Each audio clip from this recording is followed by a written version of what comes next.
He was already halfway through slicing into my bonus when I walked into his office with a cupcake. Vanilla, store-bought, stale. It was his birthday, according to the calendar I managed, and I smiled like I gave a damn.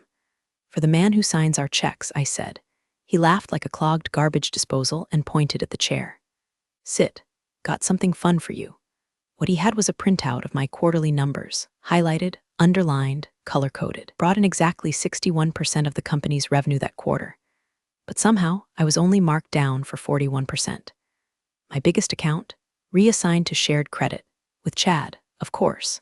"So," he began, cutting into the cupcake with a plastic knife, "payroll saying your commission's gonna be held while we reconcile some discrepancies." His mouth was full of cake when he added, "Legal wants to clean up the contract language. You know how it is." Just smiled, because I did know how it was. 3 months earlier, I'd found the clause, the backdoor, the escape hatch, tucked inside the renewal terms for our firm's crown jewel client, a clause that I personally negotiated over 3 straight weekends while my manager was at a golf retreat building synergy. Clause 14B, point of contact transition, nullifies binding renewal until new representative assumes contractual responsibilities. Translation: if I was no longer their contact, the contract froze, and they'd have to choose who to trust again. But I didn't say any of that then. Instead, I stared at the red frosting on his lip, like blood from a paper cut. I said, "I'm sure it'll work itself out." And then I excused myself, walked back to my desk, and sent 2 emails.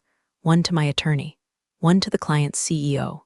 Subject line, "Moving forward, new representation." See, payroll was forgetting my commission. I'd been quietly building something they never bothered to notice.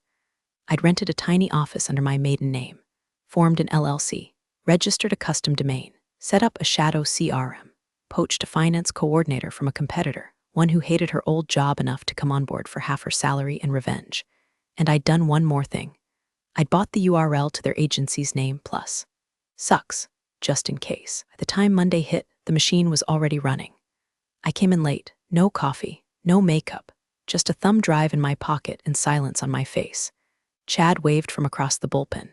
The CEO's assistant tried to corner me about a quarterly deck. I nodded, let them talk. 10:07 a.m. An email blast went out from the client's internal PR team. "We will not be renewing with Branford Strategies. Thank them for their services over the last 5 years." Subject line, "Transitioning to a boutique agency with deeper insight and aligned values." There was a pause, then the sound of chairs spinning. Slack channels lighting up like pinball machines. Chad's mouth opening and closing like a trout gasping for relevance. My boss, the one with frosting still crusted on his beard, he slammed his door so hard the frame cracked. I sat down at my desk, opened a new browser tab, typed "Branford Strategy sucks" and smiled. The first person to cry wasn't my boss. It was Kim from PR. She sat 2 rows behind me, always wore soft pink sweaters and never swore louder than a whisper. But when the client's goodbye email hit her inbox, she stood up, mid-sip of peppermint tea, and said, out loud, "Oh shit." Her hands shook as she clutched her mouse. "That's their account. That's our client. Not anymore." If the team still didn't understand what happened. Branford Strategies had only one real pillar left, one account that propped up the revenue pyramid. And I was the one who'd built it, from cold calls. From strategy decks, I stayed late to finish while Chad was off at networking happy hours with women who didn't even work in marketing. Now the account was gone. And worse, they didn't just quietly leave. They announced it. I'd helped them write the statement myself, suggested the words "values misalignment." I knew the exact spot it would land in the trade newsletter Monday morning. I even ghost-wrote a LinkedIn post for their VP of Growth. It was already going viral by the time our office printer started coughing up panic-ridden pages of client retention strategy. By 10:15, the conference room was locked. I wasn't invited, but I could see them through the frosted glass. My boss pacing, legal whispering, one from HR on a laptop sweating so hard the screen fogged. Chad was sitting there too. He had the nerve to wear his Q4 closer hoodie, the one he ordered off Etsy after I personally brought in 3 enterprise-level deals and let him slap his name on the pitch decks. He looked like a frat boy at a funeral. Meanwhile, I opened Slack and typed something into our general channel. Just a reminder, commissions are how you retain talent, not how you threaten it. 3 emojis reacted, then 11.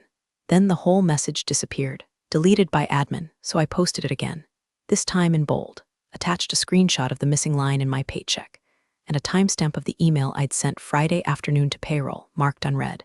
2 minutes later, my email was disabled. 3 minutes after that, my keycard access revoked. 5 minutes later, they tried to walk me out.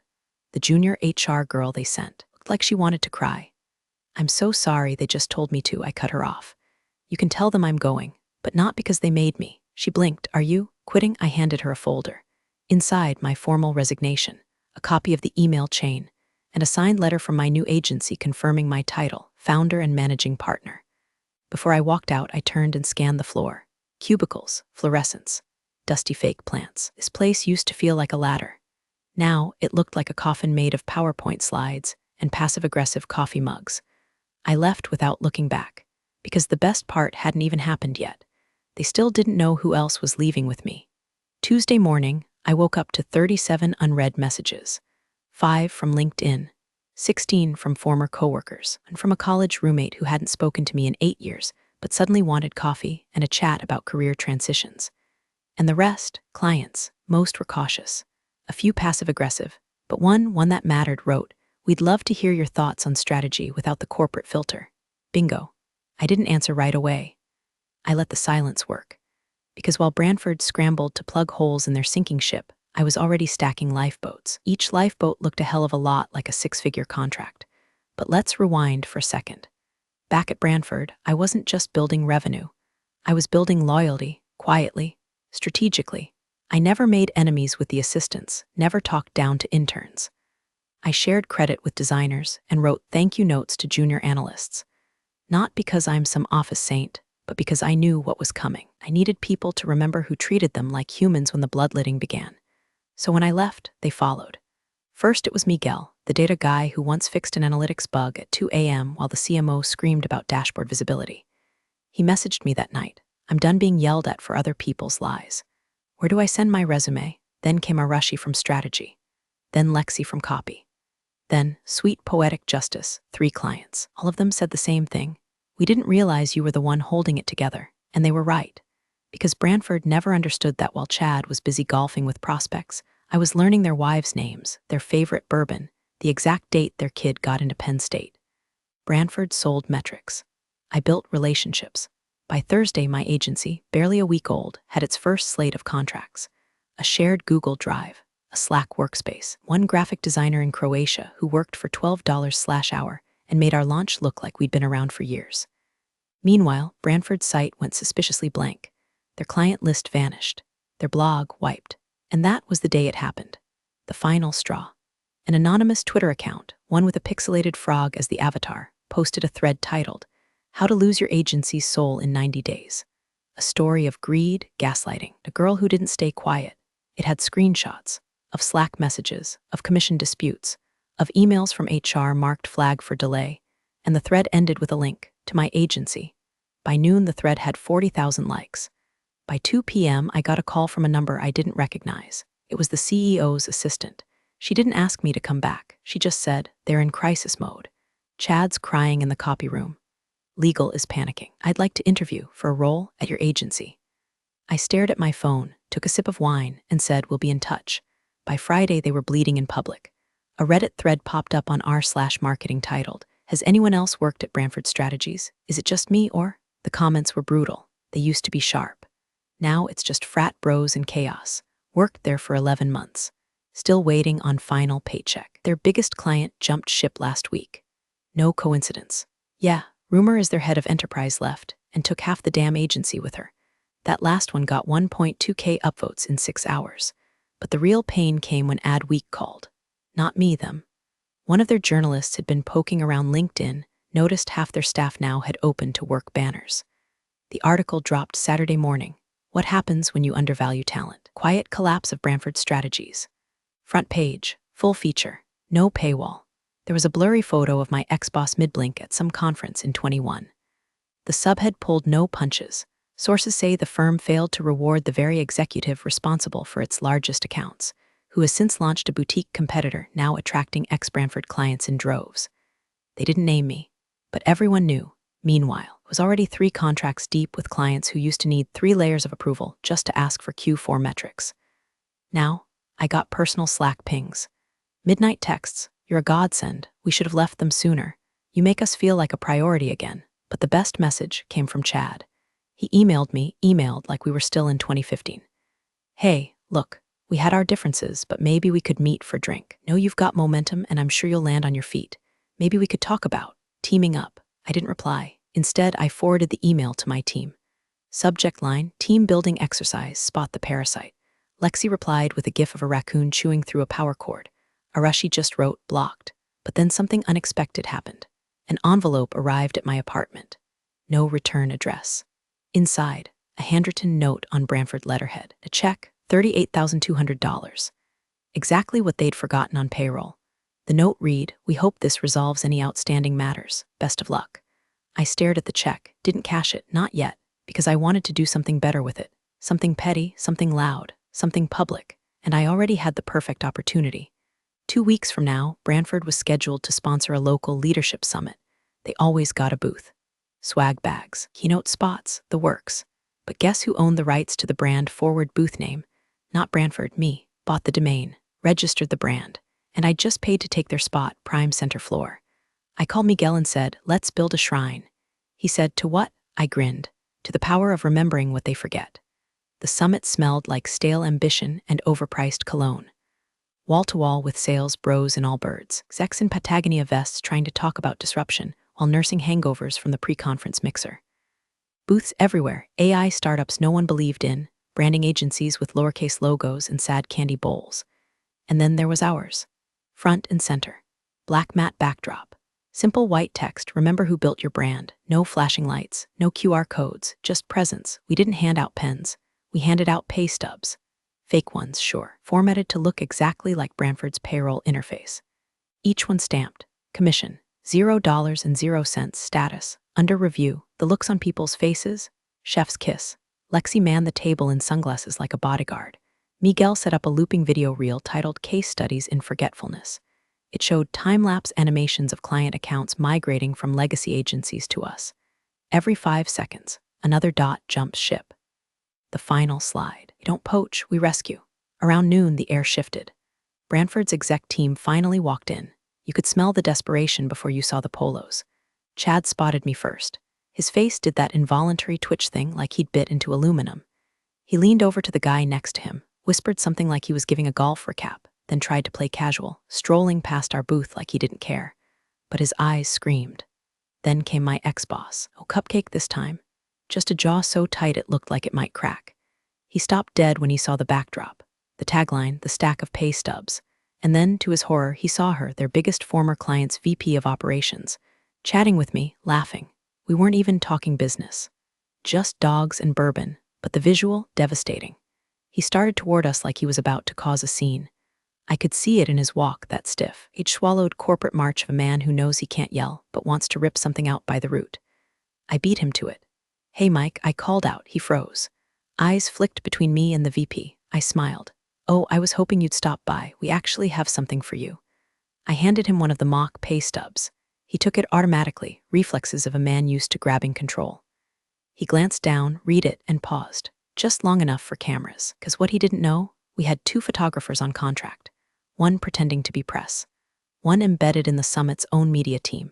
That photo, Mike Branford, holding a $0.00 commission slip, standing in front of a booth that used to be his, circulated like wildfire. It became a meme within 48 hours. Caption, when you forget to pay her, but she remembers everything. That weekend, our website crashed. Too much traffic. Had to upgrade hosting twice. By Monday, 6 more clients scheduled intro calls, and Chad posted a LinkedIn article titled Leadership is About Knowing When to Let Go, with a selfie of him hiking alone. No one liked it, except his mom. Monday morning, my phone buzzed before sunrise. Miguel, you awake? Check your inbox and Twitter and Slack. Actually, just brace. I sat up, heart doing that weird roller coaster thud. Opened my email. Subject line, confidential Branford leak, do not forward attached. A, zip folder, sender, anonymous, burner Gmail. But the body said enough, they tried to pin it all on you. Figured you'd want to see what they're saying behind closed doors. I hesitated for one breath, then dragged the folder into a secure sandbox. What I saw next made me nauseous and giddy at the same time. Slides, meeting recordings, internal memos from the C-suite Slack, launched an internal reputation recovery strategy, codename Project Phoenix. The centerpiece, reframe her departure as sabotage by a disgruntled employee. Seed whispers about mental instability. Leak selected Slack messages to imply emotional outbursts. There was even a proposed media pitch. When star employees snap, the hidden risk of overinvesting in one talent. They had a literal SWOT analysis on me. Strengths, client loyalty, industry reputation, strategic thinker weaknesses, emotional potential NDA violations, no formal MBA opportunities, undermine credibility with select clients pressure former employees to remain silent threats. She's smarter than we thought, she's winning. I didn't feel anger. I felt clarity. They'd never respected me. Not when I worked 80-hour weeks. Not when I rebuilt their pipeline after a data breach. Not even when I carried 60% of Q3 revenue on my back like a goddamn pack mule, while Chad presented my slides with his name on the first page. They didn't just forget to pay me. They thought I'd shut up and disappear. But now, I had their playbook. I forwarded it to Lexi. She didn't respond with words, just a single audio message, 30 seconds of wheezing laughter. By noon, we were in motion. We didn't go public. Not yet. That would be too easy, too expected. Instead, we started whispering back. Clients got quiet nudges. If they ask about me, feel free to say I've been nothing but professional. If they say otherwise, I can show receipts. Our newer recruits, we fed them the Project Phoenix files and watched their fire ignite. Even Kim from PR, Soft Sweater Kim, posted a cryptic tweet. Funny how the same people who preach mental health matters will try to call you crazy the moment you stop being useful. It got picked up by Inc. magazine the next day. But the real kicker was what happened that Friday. A journalist from Wired, the same one Branford tried to pitch their disgruntled diva angle to, reached out to me. I've seen the deck, she said, all of it. Anonymous source. Want to comment before we run it? I didn't speak for a full 5 seconds. Then I said, only if I can write the last paragraph. She paused, then said, done. I opened a blank doc, typed one sentence. They didn't lose me because I snapped. They lost me because they assumed I'd stay quiet. Next up, public reckoning. And one last personal visit. The Wired article dropped like a Molotov in a linen store. The ghost in the pipeline, how Branford's strategies tried to bury its best, dug its own grave instead. It was elegant, brutal, sourced, and deadly accurate. The writer didn't just quote the leak, they reconstructed the betrayal. Paragraphs about my deleted commissions, redacted Slack threads, and off-record strategy calls where Chad claimed I was emotionally volatile post-breakup. Newsflash. I broke up with him twice, and both times he cried into a Shake Shack napkin. Piece ended with my line in bold.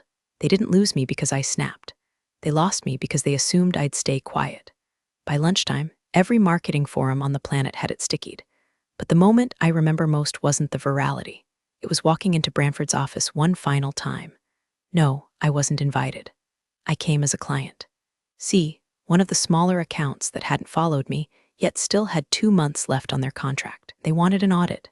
Guess who they requested? Me. So I walked through those glass doors like a ghost made of vengeance and velvet. Receptionist blinked twice. Can I help? I smiled. Scheduled client audit. I believe Mike's expecting me. He wasn't. I made it 3 feet into the conference room before the temperature dropped. Mike stood at the head of the table, hollowed out. Skin pale like paper, kind of man who used to speak in LinkedIn quotes but now had nothing left to plagiarize from. He didn't say my name, just stared like I was death in heels. I took out my laptop, plugged in. The slides came up, audit findings, brand risk, talent drain, and institutional rot. Silence. Then I started. Slide by slide, I walked them through the hemorrhage, the loss of 7 major accounts, staff turnover at 38% and rising, social sentiment trendlines nosediving after the Wired piece, recruitment emails being ghosted on mass. Mike tried to interrupt on slide 6. I didn't let him.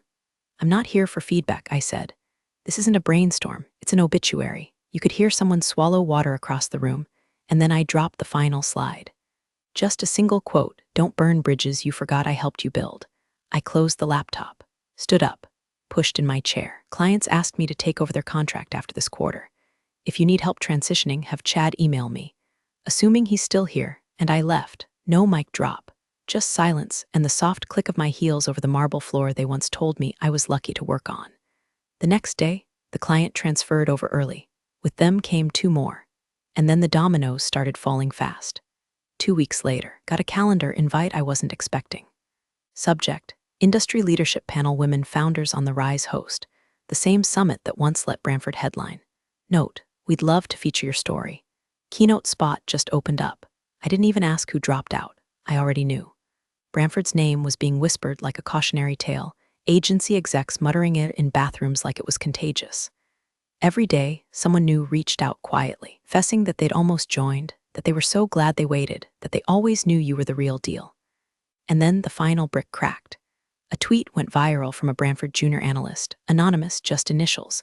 They told me to fake numbers to keep a client from noticing we lost their budget. I quit. Day later, got a job offer from the woman they called unstable. Best move of my life. Attached was a screenshot, her job offer.